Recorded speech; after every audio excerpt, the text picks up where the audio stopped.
coming up now. Yeah. Okay. Yeah, got it. Welcome. Sorry about the delay. The cloud is acting up today. So welcome back to Bits, Bytes and Banter. We've changed platform. We've moved from Spotify podcasts to LinkedIn Live. But we're hoping to still have the same dynamics of interviewee, but you're just going to have to put up with me and my face a little bit more. So we're delighted to be joined by the ex-head of Equinix Ireland and ESG for Equinix, Maurice Mortell. Hiya, Maurice. Hi, Gary. How are you? Yeah, still sounds a bit strange to be ex after such a long time, but yeah, a little bit rejuvenation, I would say. Rejuvenation. You've just stepped off for a little while, but it's interesting because it's not just ex-Equinix. It's in many respects, when we know, and we'll talk about it a bit more, the evolution of Maurice and the company that is today Equinix Ireland obviously started 30 plus years ago. Well, my journey with them started 30 years ago, but they were going since the late 70s. Data Electronics, yeah. So that's a really interesting story that we'll talk about, because it's one you and I speak about regularly. It's an evolution. All this data stuff is just an evolution. So 30 years ago, 1992, we didn't qualify for the Euro Championships and we probably won the Eurovision. And Maurice Mortell is announced as what in data electronics. And I guess it'd be really interesting for the listeners. What were you doing and what did it look like? So 30 years ago, that was my first role was as a credit controller. I did business studies in what was the College of Commerce up in Rathmines, the old College of Commerce. And I did accountancy for a couple of years after that, but never finished off that part of my professional academia. I couldn't say it, Maurice. No, it was never going to be me, to be honest with you. I'm not saying it. But I learned some pretty good skills along the way. I worked in the chartered accountant's office for a couple of years, and when I went into data electronics, was pretty much to set up a credit control system. The business was expanding, and there wasn't really an administration section in the business at all. So that was sort of my initial few years in there, was setting that up and putting together accounts and customer contracts, etc. But the business was very different back then. It was an IT field services business, kind of distributed delivery. So we had offices in Cork, Shannon, Belfast, Galway, and we had a field services team that were delivering IT support to customers across the country. So what for the younger gang on listening in, what was IT support? Just installing PCs and connect to modems or something? Yeah, connecting. I mean, all the connections, for IT were done over telecom air, and the market hasn't deregulated in Ireland at the time, the telecoms market. So everything was point to point. So we were installing modems, we were installing printers, PCs, kind of data communications, I suppose. So landlines into mainframes, into various connections, and then supporting the hardware around that. 24/7 service delivery. So we kind of cut our teeth with some blue chip names now, but at the time they were quite new. So we would have been the supports the Bloomberg system in Ireland when it came in. First of all, we were looking after the reservation system CETA, which is kind of it was a co-op of all the travel systems globally. Airline type reservation. Yeah, airline stuff. Yeah, so we did all that around to the travel agents, into the tour operators, and also out into the airports. So we were looking after all the airlines. So Ryanair pre-Michael O'Leary, when the Ryans ran it themselves, we were down in their offices in Dawson Street, and we looked after the Aer Lingus stuff down in Fenian Street, and out in the airport. So all the ticket printers, all the bag tag stuff, all the flight information display units, all that stuff. They were all operating on closed networks. So everyone had their own cabling to be done, their own systems to be installed. So quite an interesting business at the time, yeah. But isn't it interesting, even what you're saying there, as you're woven through that people don't know that Ryanair were a physical shop-based business too when they started. They had Yeah, their own shop. You rocked up yeah, and and it's just that the internet evolved. My first dealings with data electronics would have been sort of down the IFSC. yeah.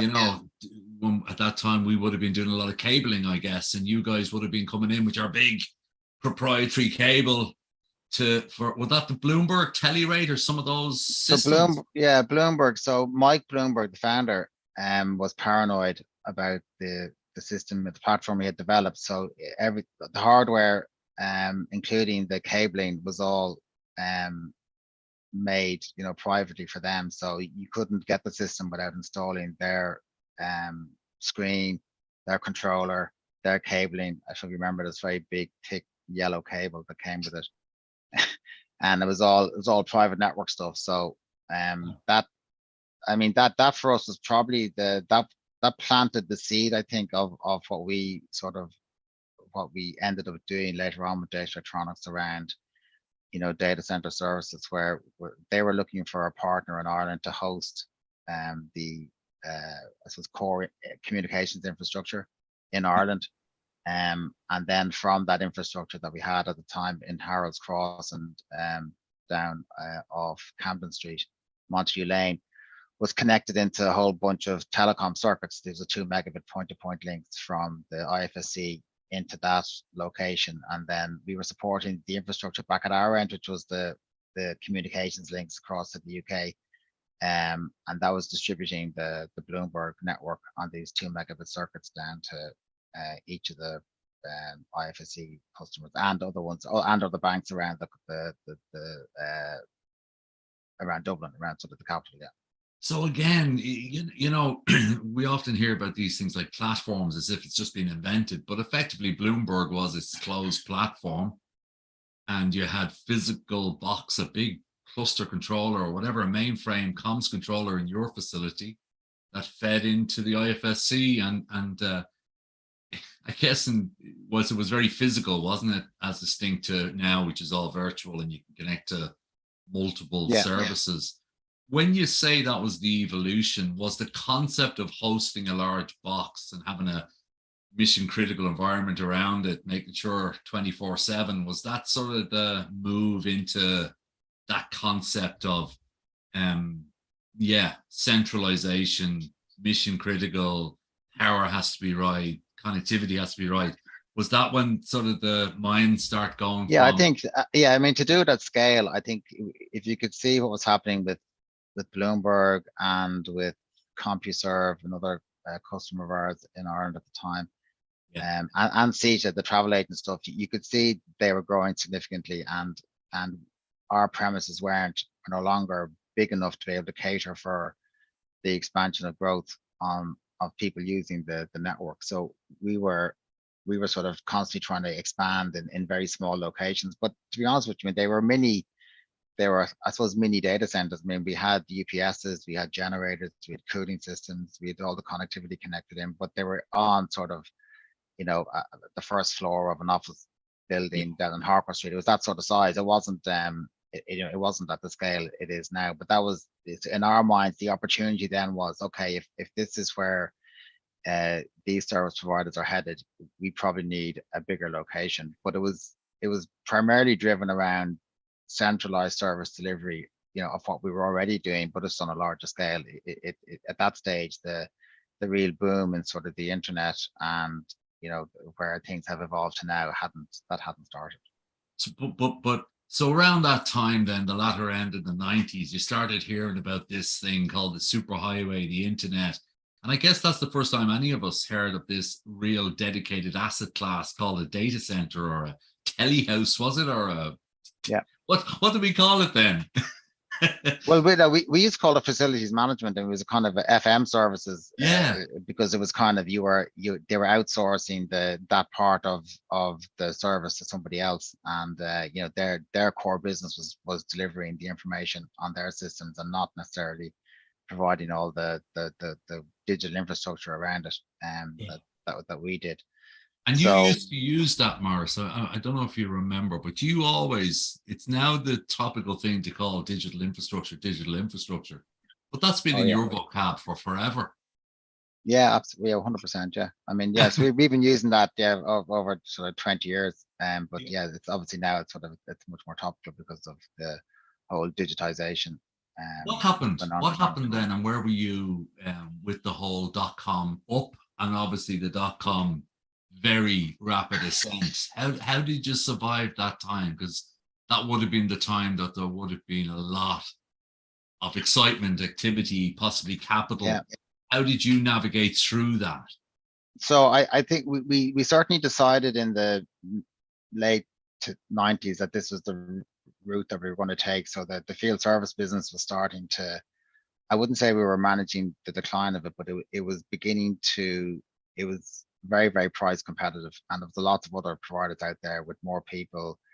We're growing their business with a lot of, two guys in the van, around the country. We couldn't compete with the costs that, they were able to offer this very similar sort of commoditized service. So the back end piece, we could see a lot of value in it if we could get the right scale. So what we did, we took on a lot of private investment in the late 90s, and we bought what is now our DB3 site. We bought that as a greenfield site. I spent about 6 months going around Europe looking at the infrastructure in London and Amsterdam, Frankfurt, and seeing what the sort of the trailblazers at the time, like Telehouse and the original interaction sites, and just seeing how they were, I suppose, constructed, but just the size and scale and the cost of them, but also what were they trying to attract in as the sort of the core customers to build the business around. Did it So feel like the Wild West then, Morris? Was it out of control? well, Did you ever feel that there's a disconnect between the money, the asset, and the yeah, demand? I saw what the big sort of wave of activity in Ireland came on the back of the deregulated telecoms market. So once that happened, and the IDA under the Department of Communications purchased all the transatlantic connectivity from Global Crossing, Yeah. that attracted, the same sort of investment that came into Amsterdam, and Frankfurt and Paris and London, came into Dublin. So the Telecity guys bought the site out in City West, and Interaction bought sites, and Metro Media Fiber Networks came in. There was 3 or 4 or 5 different providers came in, bought sites, built WorldPort, another one up in Blanchardstown. City Reach was another one that came in. They all, bought large facilities and fitted out, maybe a first phase of them at least. And I think at that stage, that was hundreds of millions of euro, Could you see it? coming in. You were more looking at it from sort of let's evolve our organic growth, and let's look at sort of the demand that's coming in and back it up. Yeah. Whereas then you saw this just capital and very large. Did it ever feel like, wow, I'm either so ahead of the curve or this is gonna go? I mean, Yeah, well, we struggled to get access to capital, to be honest with you, even though we were an existing business. I mean, bar the private investment, we couldn't get any capital locally out of any of the financial institutions. Couldn't really understand the model. yeah. Looking for asset-based security for pretty much any lending we were looking at. So we were looking to lease stuff when we were trying to build facilities. We're trying to, do long-term mortgage payments on the new land, and a lot of this other stuff that was coming in with huge capital behind it. Yeah. But of course, the problem they all had was that they didn't have any customers. So they built all these sites and never got the traction, no cash flow, and effectively, around the dot-com sort of crash, a lot of these businesses ran out of money funding. So obviously, if you didn't get in too early, there might have been an opportunity to mop up some of the assets that didn't quite survive. Was that what happened? Yeah, so our first site was what is the DB3 site out in Blanchardstown. I mean, we bought that, we developed a phase of it, we got some customers out there, but it was very, very slow, and we were hemorrhaging cash like probably everyone else was. I suppose the lucky thing for us was that we still had our existing business, which was our traditional field service business, and that was propping up the investment in the data center side. But like when there's a down on one side, it's an up for somebody else. So we got the opportunity in that you know crash time to purchase a couple of assets, and we bought the Wolf Group out of Oh liquidation. yeah, Yeah, Jeff Kerriher. Jeff Kerriher. that's right, yeah. And then we bought Inflow, which is now the DB2 site. They were a Denver-based data center provider who had their first sort of foray into Europe was into Dublin, and they built out a significant part of that site, spent about 25 or 30 million dollars on it, but I ran out of cash, and were looking to refinance their business over in the US, but they needed to get rid of any of their long-term liabilities, and it's a 25-year lease on that site. So we timing was right, good luck, call it whatever you do, but we were able to buy that asset at a very good rate. It was still operational. There were still staff down there, and some of those staff, by the way, are still with us today. But I'm no longer there, but the guys are still there. And of course, for listeners to realize, this is still 4 to 5 years before you've got the Grange Castle Microsoft data center. So, this is still at the evolution of the concept of, will this as a service move my server somewhere other than my office work or not? So we'd no platforms then, I guess. It was all sort of, the internet was still all just a physical infrastructure, but there were no huge. Yeah, but the likes of Bloomberg and Reuters and Telluride, they all went open. They went from those closed private systems to using the internet. And once it was secure, then that just, their whole business was ballooned after that. They were able to sell their service into anybody they wanted. And I suppose our view was, if we could, if that's where they're going, all we need to do is, get 8 or 9 of these big platform providers, and the business will grow on the back of it. And back then, we still would have been considering offering the field service support, because we had that capability in the business. It was never just a data center play back then. It was an IT services play around a wraparound. Yeah. And I guess at that stage we didn't cover it, but you're not still a spreadsheet jockey. You're no. I've gone from being, I suppose, the finance guy to I did a fair bit of work on business development, and then in 2001 I became CEO of the data electronics operation. So massive rapid growth in the tens, I guess, or the noughties or whatever. And you're up to how many data centers? And this little European company called Telecity come a knocking. Our good friend comes a knocking, and what was the trigger? What was their attraction to you? I guess Telecity purchasing you, and your attraction, because I wouldn't have thought they were the first ones to come a knocking. No, we were at a stage in our evolution where the next growth phase is going to need a significant amount of capital. We had done a fair bit of organic growth, building phases, getting in business, getting good cash flow, funding it ourselves onto the next stage, but it was only little bits at a time. We could see the other providers in the market sort of expanding significantly, and maybe missing out on opportunities that we felt we probably could have won if we'd had the right capacity available.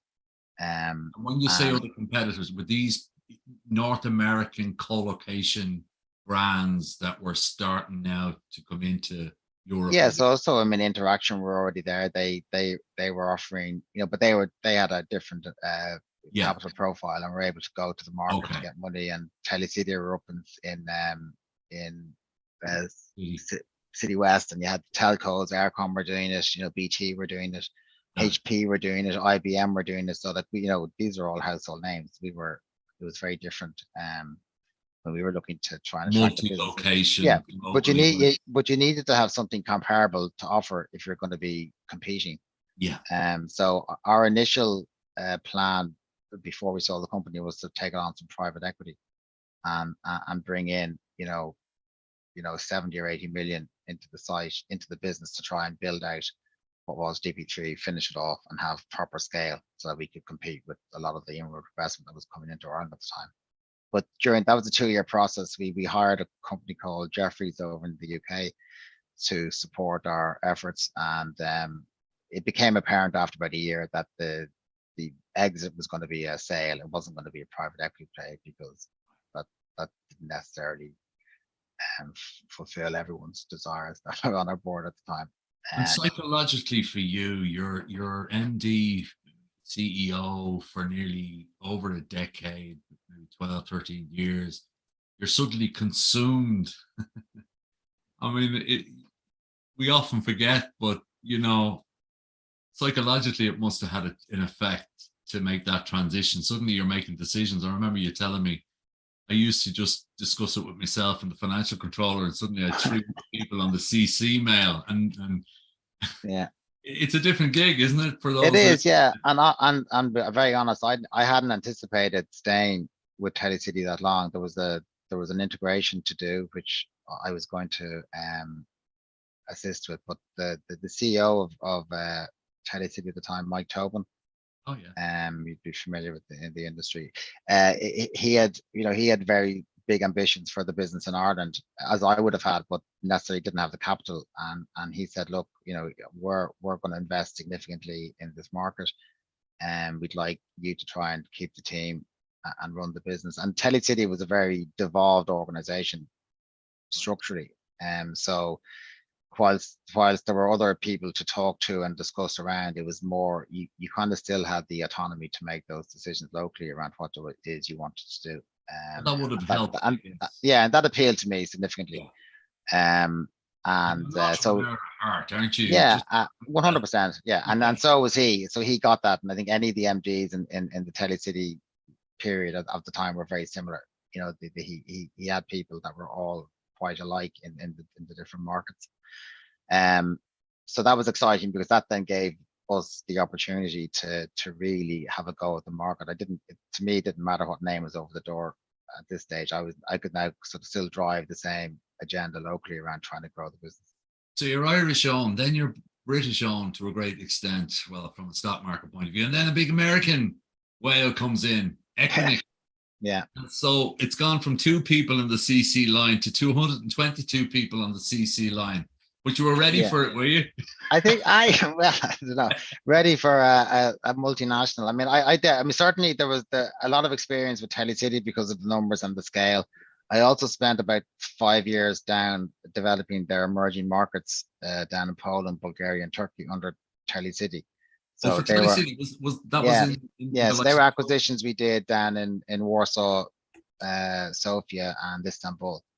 And so they're very similar to Digitalisation, but probably smaller businesses. And again, the principle was saying, try and get a good, strong management team that were down there, didn't have the capital to invest in the business, give them access to that, and then sort of navigate them around how the business operates and support investment. How was that? How was that? I mean, no disrespect, but gone into these culturally different places you nearly have to spend more time reading history than you do technology. How did you find that? Was that the time you realized that you needed local teams? Well, I mean, every one of those investments was into an existing business that was going at least 5 or 10 years. So we were never going to go in greenfield, because it would have just taken us way too long to build a business. So that was never the strategy. I mean, I loved that. That was great, because it was all very, very new. Yeah. All the markets were new, cultures were all new. They were all at different stages of the revolution. You could see stuff that we had done in Ireland, 10 years ago was happening there, and you could really add value.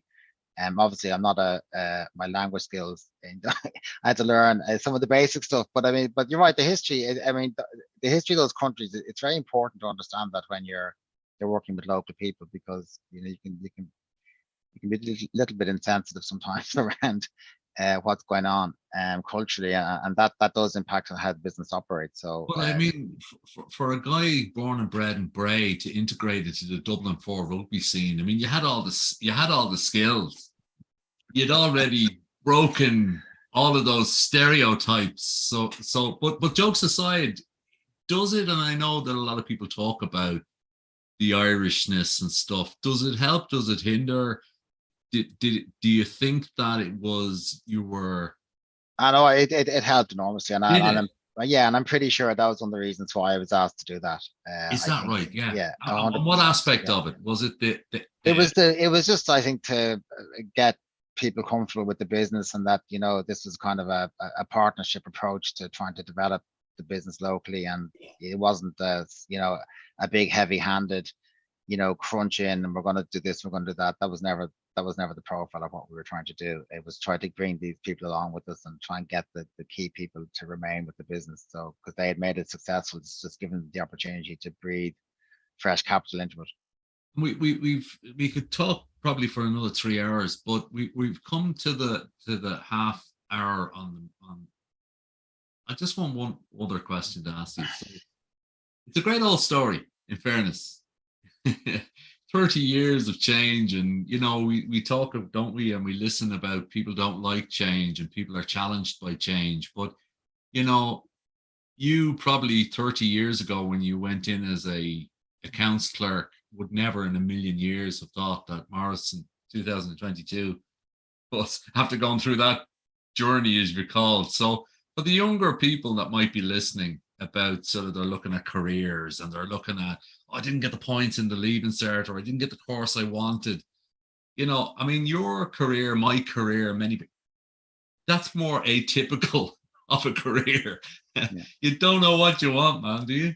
When No, you're and I mean the opportunities are very different. I think the key back then was to get a job and then get in, get yourself, understand what's going on in the business, and then try and work your way up through it. I mean, I was probably very lucky in the sense that our business sort of evolved on a very different track in a sector that ended up evolving in a very different track, through the advent of, I mean, the big change, the two big things that really impacted, our, I suppose, how the future worked out was the internet, that whole sort of view of how people are going to do business in the future, and then cloud.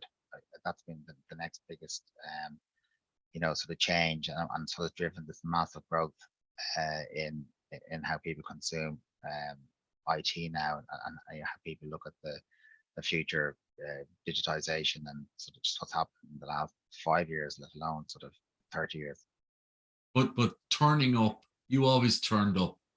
You still turned up, even with the Host in Ireland gang at the end. That's a big part of it too. You must turn up. You must, as far as I can see, irrespective, just turn up and be prepared to be proven wrong often. Yeah, yeah. I mean, it's now sort of it's now a very successful, global sector. And if you think of what the hyperscalers are doing now, with their own infrastructure, I mean, that,